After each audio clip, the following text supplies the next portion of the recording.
ఏపీలో అధికారంలో ఉన్నామన్న ఆనందం ఆ జిల్లా నాయకుల్లో ఏమాత్రం కనిపించడం లేదు. తెలుగుదేశం అధిష్టానం జిల్లా అధ్యక్షులను మార్చినా, జోనల్ కోఆర్డినేటర్లను మార్చినా మా తీరు ఇంతే, మేం మారేదే లేదు అన్నట్లుగా వ్యవహరిస్తున్నారు ఆ రెండు నియోజకవర్గాల నేతలు. ఎన్నికలకు ముందు మొదలైన వర్గపోరు తీరా అధికారంలోకి వచ్చాక కూడా ఏమాత్రం తగ్గకపోగా మరింత ముదిరి పాకాన పడుతుంది. ఎవరికి వారు యమునా తీరు అన్నట్లుగా వ్యవహరిస్తుండటంతో క్యాడర్ అయోమయానికి గురవుతుంది. అసలు అనంతపురం జిల్లాలోని ఆ రెండు నియోజకవర్గాల్లో అసలు ఏం జరుగుతుంది? ముంచుకొస్తున్న స్థానిక పోరులో ఈ వర్గపోరు టీడీపీకి ఎలాంటి నష్టం చేకూర్చబోతుంది? Let's watch the story.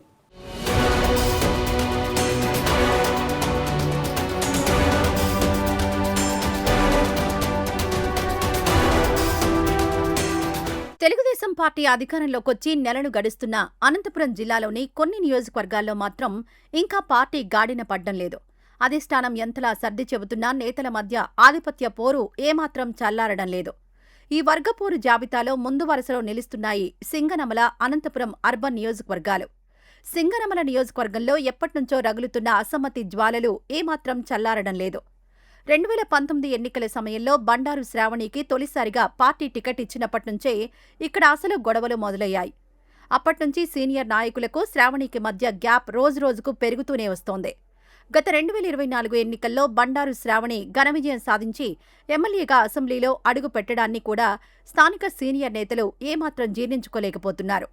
Party పదవులు, కాంట్రాక్టు పనులు, ఇలా విషయం ఏదైనా సరే ఇరు వర్గాల మధ్య తీవ్ర స్థాయిలో పేచీ రావడం ఇక్కడ కామన్గా మారిపోయింది. ప్రతిరోజు ఏదో ఒక వివాదం పార్టీ ప్రతిష్టను బజారున పడేస్తూనే ఉంది.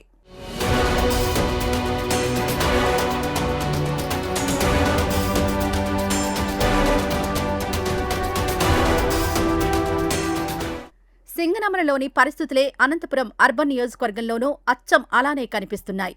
ఇక్కడ కూడా పార్టీ నేతల మధ్య సమన్వయం పూర్తిగా లోపించింది. 2024 సార్వత్రిక ఎన్నికల్లో ఇక్కడ దగ్గుపాటి ప్రసాద్కు పార్టీ టికెట్ కేటాయించడంతోనే అసమ్మతి మొదలైంది. టికెట్ ఆశించి భంగపడ్డ సీనియర్లు, వారి అనుచరులు ఎమ్మెల్యే దగ్గుపాటి ప్రసాద్తో అంటీ ముట్టనట్లుగానే వ్యవహరిస్తున్నారు. పార్టీ అధికారంలోకొచ్చిన తర్వాత ఈ విభేదాలు సమసిపోతాయని అధిష్టానం ఆశించినప్పటికీ పరిస్థితి ఏమాత్రం మెరుగుపడలేదు. కార్యక్రమం ఏదైనా రెండు వర్గాలు వేరువేరుగా వ్యవహరిస్తూ తమ ఆధిపత్యాన్ని నిరూపించుకునే ప్రయత్నం చేస్తున్నాయి. ఈ రెండు నియోజకవర్గాల్లో నెలకొన్న అంతర్గత కలహాలను పరిష్కరించి పార్టీని ఒకే గాడిలో పెట్టాలని రాష్ట్ర నాయకత్వం ఎప్పట్నుంచో తీవ్ర ప్రయత్నాలు చేస్తోంది. జిల్లా నాయకత్వాన్ని మార్చి చూసినా, దూతలుగా సీనియర్లను పంపినా ఇక్కడి నేతల వైఖరిలో ఇసుమంతైనా మార్పు రావడం లేదు.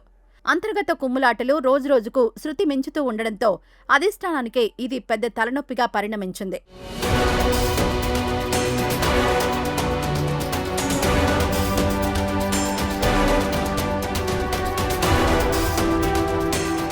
అనంతపురం జిల్లాలోని ఈ పంచాయతీలను సెట్ చేసేందుకు అధిష్టానం ఏకంగా 3 జోనల్ కోఆర్డినేటర్లను మార్చింది. తొలుత ఉమ్మడి జిల్లా జోనల్ కోఆర్డినేటర్గా బాధ్యతలు చేపట్టిన కోవెలమూడి నాని నేతల మధ్య రాజీ కుదిర్చేందుకు శతవిధాలా ప్రయత్నించి విఫలమయ్యారు. ఆ తర్వాత ఈ కీలక బాధ్యతలను దామచర్ల సత్యకు అప్పగించినా ఆయన కనీసం వారం రోజులు కూడా ఆ పదవిలో కొనసాగలేకపోయారు. ఆ తర్వాత కడప జిల్లాకు చెందిన సీనియర్ నేత, పార్టీని సమర్థవంతంగా లీడ్ చేయగలరని పేరున్న రెడ్డప్పగారి శ్రీనివాసరెడ్డికి జోనల్ కోఆర్డినేటర్ బాధ్యతలు అప్పగించారు. కడపలో పార్టీని విజయవంతంగా నడిపించిన ఆయన అనంతపురంలో కూడా విభేదాలకు చెక్ పెడతారని అందరూ భావించారు. కానీ ఊహించని విధంగా తనకు రాజ్యసభ సీటు దక్కలేదన్న తీవ్ర అసంతృప్తితో శ్రీనివాసరెడ్డి అలకబూనారు. ఏకంగా 2 నెలల పాటు ఆయన అనంతపురం జిల్లా వైపు కన్నెత్తి కూడా చూడలేదు. ఆ తర్వాత ఎట్టకేలకు జిల్లాలో అడుగుపెట్టిన ఆయన సింగనమల, అనంతపురం అర్బన్ నియోజకవర్గాల నేతలతో విడివిడిగా సమావేశాలు నిర్వహించారు. ఎమ్మెల్యేలతో పాటు వారిని వ్యతిరేకిస్తున్న అసంతృప్త నేతలతోనూ ఆయన సుదీర్ఘంగా మంతనాలు జరిపారు.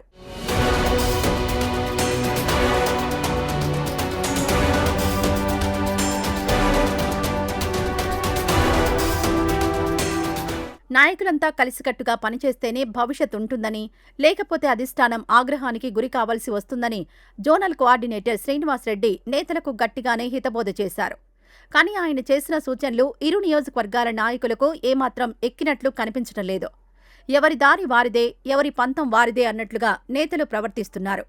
ఇంతటి ఉద్రిక్త పరిస్థితుల మధ్య జిల్లా అధ్యక్షుడు పూల నాగరాజు వ్యవహార శైలి ఈ విభేదాలకు మరింత ఆజ్యం పోస్తోందన్న తీవ్ర విమర్శలు పార్టీ వర్గాల్లో వినిపిస్తున్నాయి. సిట్టింగ్ ఎమ్మెల్యేలను బహిరంగంగా వ్యతిరేకిస్తున్న అసమ్మతి నేతలను జిల్లా అధ్యక్షుడు పూల నాగరాజు చేరదీయడం వివాదాస్పదమవుతోంది. వారిని వెంటేసుకుని కార్యక్రమాలకు తిరుగుతూ ఉండడంపై సింగనమల, అనంతపురం అర్బన్ ఎమ్మెల్యేలు తీవ్ర ఆగ్రహంతో ఉన్నట్లు సమాచారం. గడిచిన 15 రోజులుగా జరుగుతున్న పరిణామాలు చూస్తుంటే ఈ 2 చోట్ల నాయకుల మధ్య పంతం ఏ స్థాయికి చేరిందో స్పష్టంగా అర్థమవుతోంది. పార్టీ పెద్దలు సైతం ఈ పరిణామాలను నిశితంగా గమనిస్తూ దిద్దుబాటు చర్యలపై సమాలోచనలు చేస్తున్నారు.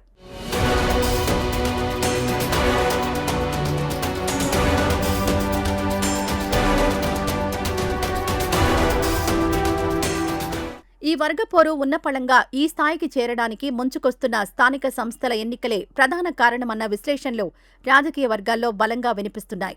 మొన్నటి అసెంబ్లీ ఎన్నికల్లో కేవలం తమ మద్దతు, క్షేత్రస్థాయి కృషితోనే ఎమ్మెల్యేలు గెలిచారని అసమ్మతి నేతలు గట్టిగా వాదిస్తున్నారు. ఇప్పుడు రాబోయే స్థానిక ఎన్నికల్లో తమ సత్తా ఏంటో, తమ క్యాడర్ బలమేంటో ఆ సిట్టింగ్ ఎమ్మెల్యేలకు చూపిస్తామన్న పంతంతో రెబల్స్ రగిలిపోతున్నారు. అందుకే ఇటీవల కోఆర్డినేటర్ శ్రీనివాసరెడ్డి అందర్నీ పిలిచి గంటల తరబడి మాట్లాడినప్పటికీ ఏమాత్రం ప్రయోజనం లేకుండా పోయింది. ఈ రాజీ ప్రయత్నాలు బెడిసికొట్టడంతో వ్యవహారం మళ్లీ అమరావతిలోని అధిష్టానం పెద్దల వద్దకు చేరింది. స్థానిక సంస్థల ఎన్నికల వేళ ఈ విభేదాలు ఇలాగే కొనసాగితే అది ప్రత్యర్థి పార్టీలకు ఆయుధంగా మారుతుందని టీడీపీ శ్రేణులు తీవ్రంగా ఆందోళన చెందుతున్నాయి. తక్షణమే పార్టీ పెద్దలు కఠిన నిర్ణయాలు తీసుకుని నేతలను దారికి తేకపోతే రాబోయే స్థానిక పోరులో పార్టీకి తీరని నష్టం వాటిల్లడం ఖాయంగా కనిపిస్తోంది.